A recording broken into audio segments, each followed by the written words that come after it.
Você pegar toda a informação produzida no mundo até hoje e você colocar no DNA, cabe num ambiente um pouquinho maior que esse estúdio aqui, por exemplo. E a Microsoft tem um projeto gigante, né, que é para usar o DNA como um pendrive mesmo. É que tem uma dificuldade ainda de como sintetizar o DNA para ele conseguir armazenar a informação e depois como você retira aquela informação dali, que é o sequenciamento. Ainda é meio caro, é meio lento. Mas, em algum momento, vai chegar. Mas tem esses casos. Essa pintura existe mesmo. Você foi lá e extraiu o DNA da pintura. E ouviu... Isso, você consegue. E tem coisa do tipo assim que dá para fazer, impregnar DNA na prótese de uma pessoa. Perdeu a perna, ela tem uma prótese, foi sintetizada, foi construída ali para ela, e aquela prótese pode ter DNA. Dela? Não dela. Uma prótese do DNA, que foi sintetizada, carregando uma informação sobre a prótese. Tá, entendi. E ali um médico pode tirar aquilo, fazer uma análise, obter informação da prótese, pode funcionar como um código de barra.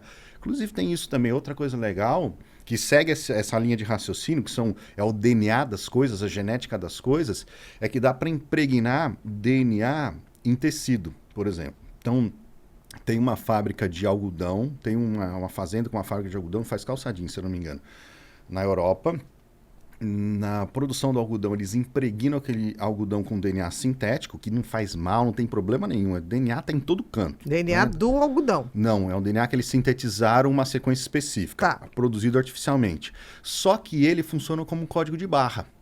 Então, se você vai lá nesse algodão e extrair o DNA dele, do algodão, você consegue identificar aquele código de barra. Esse algodão ele vai ser processado, vai ser coletado, vai ser armazenado. Se você for no armazenamento, você consegue tirar o DNA daquele algodão e encontrar um código de barra daquele algodão, daquela produção específica. E aí vai passando pela cadeia produtiva até virar uma calça jeans. Se você for numa loja lá daquela empresa e tirar o DNA da calça jeans, você tem informação daquele código de barra. Não se perde. Não se perde. Que E aí loucura. Eles usam isso como uma ferramenta de rastreamento, porque eles garantem, a nossa produção de algodão, ela não trabalha com infantil, com pessoas que estão em situação de miséria, não sei o quê, e você consegue provar que essa calça jeans veio daquela produção lá de trás, com esse código de barra. É um sistema de rastreamento com um DNA sintético. Então, assim, tem nada a ver além de ser um pendrive, é um pendrive quase indestrutível, né? Ele passa, ele muda de forma, e ele continua dando as informações. Porque no caso da vida, ele vai sendo passado para frente. Mas artificialmente dá para fazer isso também, Bia. Você coloca ele dentro de uma bolinha de vidro. Você pega o DNA, sintetiza ele do jeito que você quiser, porque dá para sintetizar artificialmente do jeito que você quiser, com a informação que você quiser, como o da música lá, coloca isso dentro de uma bolinha de vidro. Estima-se que ele aguenta alguns milhares de anos nessa situação. Milhares de anos nessa condição. E desfazer essa bolinha de vidro para você analisar o DNA depois não é difícil. Dá para fazer isso tranquilamente. Tranquilamente, entre aspas, mas é relativamente fácil. Gente, isso é tão louco de pensar. É muito louco. Que a vida é quase indestrutível. Né? É quase indestrutível.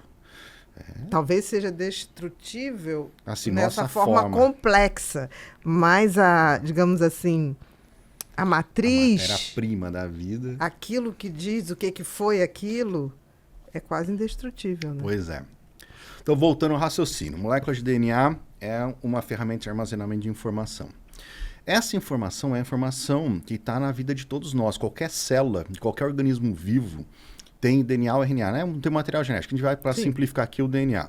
Uma planta, uma bactéria, os seres humanos, cachorro, gato, elefante, qualquer organismo tem DNA.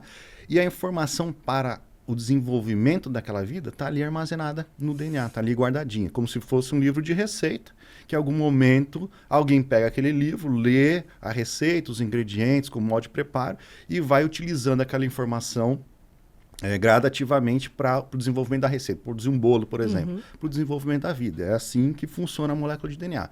É uma ferramenta armazenando informação.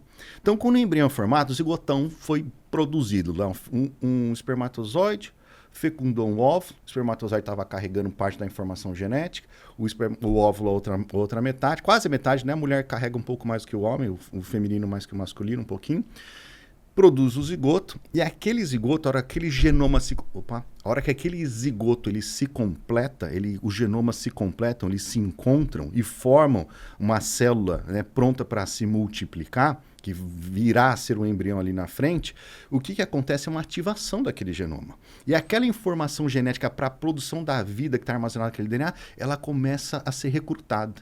Existem moléculas no ambiente, ali uterino da mãe, ou na trompa, onde ele estiver ainda em desenvolvimento daquele embrião, que vai favorecer que algumas regiões daquele genoma se expressem. A informação que está ali armazenada, ela seja utilizada.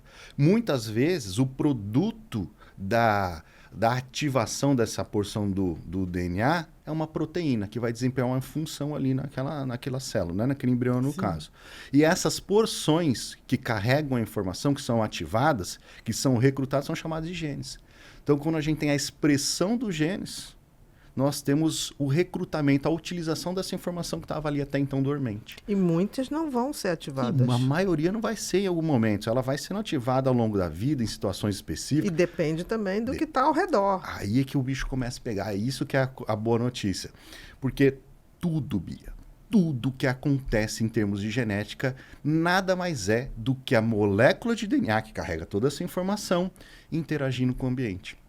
Então, nós temos moléculas no ambiente intrauterino, no próprio embrião que ele carregou, né, o zigoto carregou essas informações dos pais, no momento da fecundação, são moléculas que interagem com a molécula de DNA, outras moléculas que interagem com a molécula, favorecem a abertura do DNA, que o DNA tem aquela dupla fita, né, aquele desenho conhecido.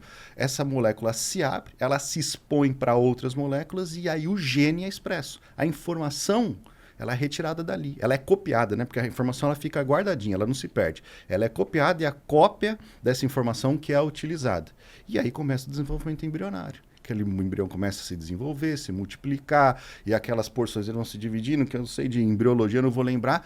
Mas o resumo da ópera é, isso que acontece ali no embrião, acontece com todos os indivíduos ao longo de toda a vida. Então nós, os outros organismos também, nós humanos aqui falando para ficar mais fácil, nada mais somos do que DNA interagindo com o ambiente.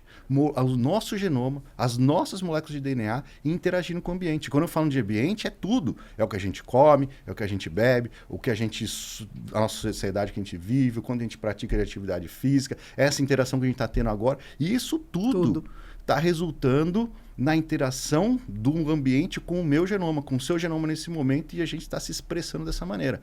Por isso que eu falo, nem tudo na vida genética, mas quase tudo, porque existe, a minha pergunta que eu faço para a minha audiência, e até hoje a gente não conseguiu uma negativa. Existe alguma coisa, Bia, que esteja relacionada à vida, mas que não esteja relacionada à genética? Nada. Eu acho que nada. Até hoje nada, porque vamos pegar uma característica simples, cor de olho. Pô, cor de olho altamente genético, né? Alta informação para a produção da cor de olho. Você tem, no momento que você é concebido, a informação genética está lá, ela vai ser expressa, aquela informação vai ser utilizada, o gene vai ser expresso e vai conferir a cor de olho. Beleza. Pega outra característica, a altura. Altura é uma característica mais complexa, né? Como eu falei, essas características mais complexas...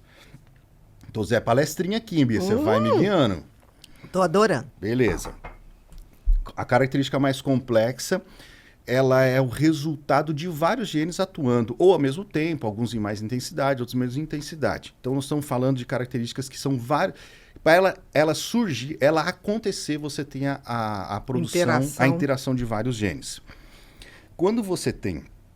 A regra mais ou menos é a seguinte, quando você tem características complexas, e a maioria das características que nós temos são complexas, você tem vários genes atuando. E quando você tem vários genes atuando, o ambiente, ele conta demais.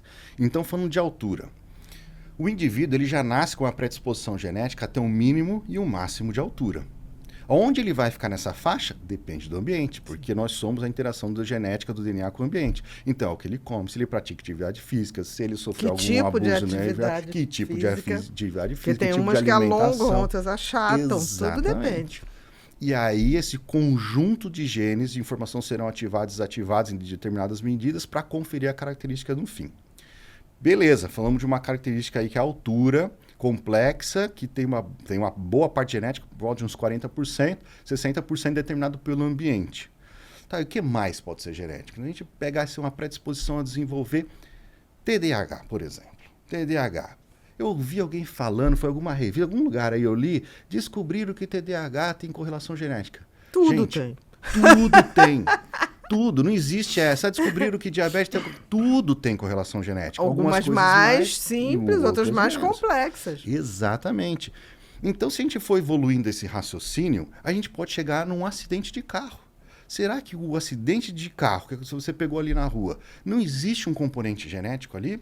Talvez exista, pode ser minúsculo. Talvez o ambiente ali ele esteja, sei lá, 99% seja ambiente, mas talvez tenha 1% seja genético. Será que aquela pessoa, que era uma pessoa predisposta a dormir tarde e acordar tarde, teve que acordar cedo naquele dia, estava mais ansiosa, Entendi. que está relacionado à genética também, e por algum outro motivo o outro cara estava distraído porque também está relacionado com a genética e isso culminou no acidente? Entendi o que você Então tá falando. pode ser que tenha. Tudo. Tudo. Então, tudo que está relacionado à vida está relacionado direto ou indiretamente com a genética também. Porque é a informação da vida. Que é a informação da vida. Tudo nasce daquela informação. Muito bem, antes de fazer o fechamento desse vídeo aqui, eu gostaria de falar sobre a Locus, nosso parceiro que está aqui há tanto tempo, que nos ajuda a fazer esse canal crescer. A Locus é uma empresa para quem trabalha, quem estuda, quem tem interesse em laboratório, especificamente biologia molecular. Esses testes que nós estamos falando aqui, por exemplo, a Locus trabalha com todo tipo de produto para manipulação de DNA e de RNA, desde a coleta da amostra até a análise dos dados lá na outra ponta, fazendo todo o processo que é necessário no laboratório. Então, se você trabalha com laboratório, estuda biologia molecular, tem interesse em trabalhar, não deixa de entrar no site da Locus e veja o que eles têm a oferecer, porque eu tenho certeza que alguma coisa ali no portfólio deles vai ser muito útil na sua vida. Vou deixar o link aqui da Locus na descrição desse vídeo, não deixa de conferir.